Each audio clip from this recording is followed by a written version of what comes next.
of share some of the things that we took away from the academy, and also encourage you that actually you can hopefully take something away and implement it in your teaching practice as well. We come from Ravenswood, which is a school for girls, and I think one of the issues that we've had is that our girls really want to just be spoon-fed. It's probably what all of you are finding. They're not taking up the high levels of maths. They want to do general maths. They don't want to do anything else. And if you throw a problem at them, it's so scary that they all shut down and don't want to do anything. So yeah, and I think for a long time our response to that is, okay, well, they want to be spoon-fed and they won't even attempt the harder questions. Well, let's just give them things that they feel comfortable doing. And from my point of view, I used to teach at Ravenswood. I had a 12-year break and I've come back, and I could actually say to you that what I'm teaching now is a much lower level than what I was teaching before. That's just the true to life experience from having 12 years away, that what I'm teaching now I would have been teaching at a much higher level just 12 years ago. So that's just something to kind of think about. And so, yeah, from the academy, we're trying to kind of turn a new corner. We're trying to encourage girls to have a bit more resilience when they come up against questions they've never seen before. And what we've started doing is we've started to, at the start of our lessons, just put up a really quick question that they probably have never seen before. I'll give you an example of it. Okay, so what we took away from it is problem solving doesn't have to be difficult. It can be a whole lesson, or it can just be one open-ended question. And what we've been doing is low floor, high ceiling. That's what we got away from it. So this is a question that we all gave to our Year 8 classes, find at least 5 ways of getting the answer. I gave this with a low achieving students, and you can see that they've got some traditional answers here. But one girl threw this in, and it was very interesting because it drew in what couldn't she do? What was she getting wrong? And it went into this whole, as you can see, I was walking around the board of what's wrong with this? What can we do with this? Where can this go? So I brought in some work on indices. We weren't even doing indices, but you brought that in. All the misconceptions, and it was just a fantastic, just one little opportunity to go just so far into a question. And it's like, here's the answer. Let's just come away with the answer. So we just worked backwards and we said, well, what could you do here? What could you do? And then we finally came up with, well, okay, now we've come up with the answer. So we're just trying to show it to you that it doesn't have to be difficult, that you can go to a textbook and come up with an answer. Stuart, we love your textbook, we're using it. When we used it last year, we just went straight to, we need to get to the actual work. We just missed all the blurb at the front, and now we're like, you looking at that blurb and using that blurb, or just going to the answers in the back of the book, going, here's an answer, okay? Tell me what the question would be.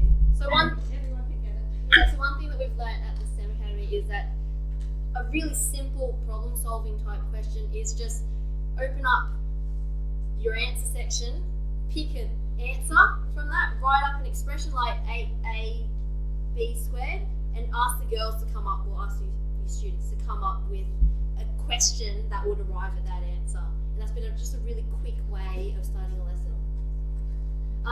Here's a question to do with my Year 8. It was following, we just learned how to expand brackets. So the start of the next lesson, I didn't even tell them what we were learning today. I just said, hey, here's a question. Try to fill in the gaps to make the following statement true. It's 12x plus 18xy.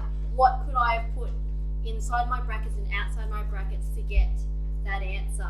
And the girls went away and they tried to come up with as many as they could. It was really good to see them. For us, it's a good check to see whether they've actually understood the previous lesson. And then what was really cool to see was someone asked, well, what if we put a negative in there? And then we had this whole discussion about, well, what would happen if we put a negative at the front, then you have to put negative terms inside. Yeah, so it was really cool.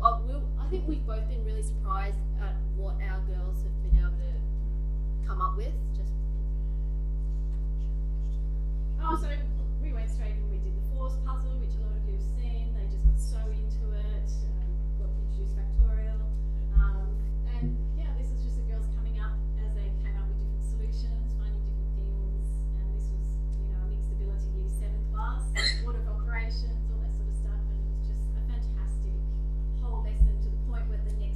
can we do that puzzle again? So some teachers have it up still, so if there's ever a few minutes when someone's finished the work, they can go back to the room and fill in their next solution. People know what the fours puzzle is. Yeah, you just quickly you write 4 fours on the board, and you have to insert signs in between to come up with a certain number. Yeah, so we were doing that when we were teaching order operations. Enriched maths, we love it. This is factors and multiples game. There's also a worksheet that goes along with this, but it was just so interesting to see them working in groups on their computers, one-to-one, on factors and multiples. You could really get a sense of who got it, who was going to win, trying to fill in as many as possible. It was just another really good, interesting lesson that you could just throw out there. So what we're trying to say, it can be a whole lesson you can do, or it can just be part of the lesson.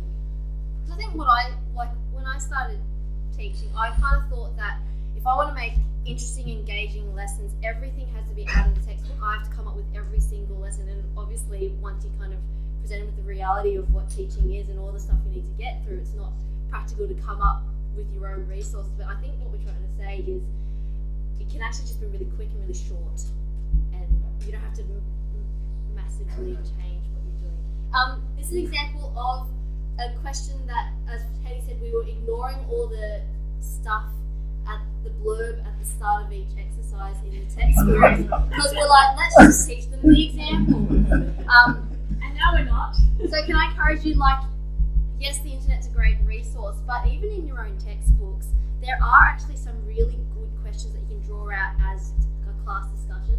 So this was an architect tries to do a floor plan for a house, the numbers are missing. Then 4 students try to describe the total area of the plans. Who came up with the right expression? And it was really interesting seeing kids go, oh, this one was right, or only Alan was right, Brendan was right. It turns out that they were all right, which no one saw coming, and it was just really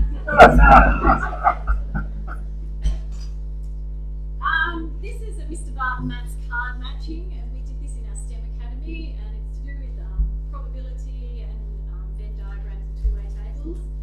This is a bottom year 10 class doing this at the end of the topic, but one of the 5.3 year 10 classes did it on the last day of term, and it was the entire topic. So the entire topic could be done in one lesson by being able to do this card matching activity. So the good thing about all of this problem solving is that sometimes it can take a long time, but sometimes it can actually replace 2 weeks worth of lessons of the boring drill by just playing this activity, and it is just amazing the probability that comes out of it and all of that sort of stuff. So and it's also an activity that can work for any class of any ability, and I was really scared to throw this to my class, but they just picked it up and ran with it to the point that they did not want to go to recess. They wanted to keep going. Just to finish, they wanted to finish matching all their cards. And it's got a really good thing because you're going to have 5 cards that don't work, so it's a really good check. You don't actually have to go through and check each one. But that's what we heard time and time again at this academy. A lot of teachers were surprised that when they gave their, lower achieving students harder questions, just they were doing above and beyond what we expected that they could do. Right? And we think we need to dumb it down for them, but maybe all they need is that interest to get them going. On Mr. Barton's website, mrbartonmaths.com, he has what are called tasks as puzzles. Now, again, it's I wouldn't necessarily call it problem solving, but it's improving engagement because it's just a bit more interesting doing puzzles as opposed to just drill. He has stacks of them.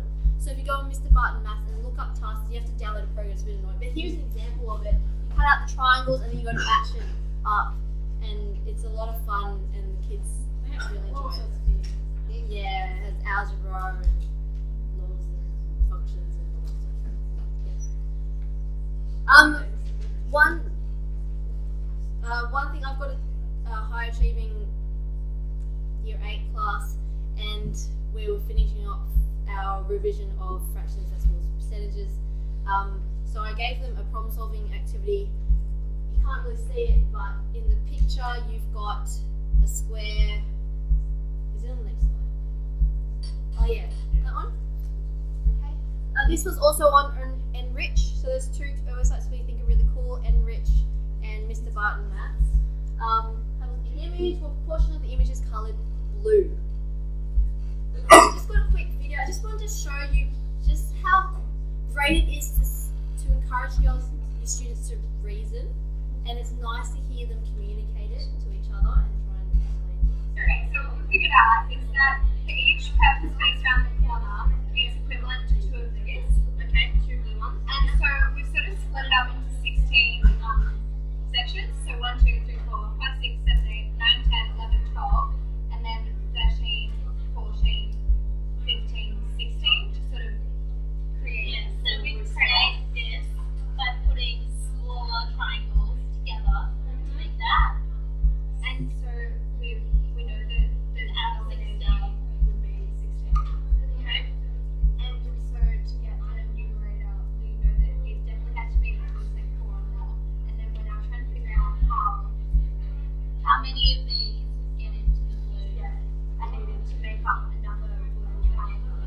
And then from then, So you can see they start off really strong, and then it kind of like halfway through they kind of go, oh, I don't really know how to get this point created. One thing I learned from that was if you're going to throw problem solve things, Writing it down. get them to write it down. Because for me, I was walking around, oh, explain to me how you did this, what did you get, and verbally it wasn't that clear. So getting the kids to write it down. And that's another thing we learned from the STEM Academy is to get them to write it down and show their work. Have a document reader like this and get it up there because they love seeing their work up there. So if you have a document reader or so, you can take a photograph on your iPad and put it up on the smartboard or wherever you have.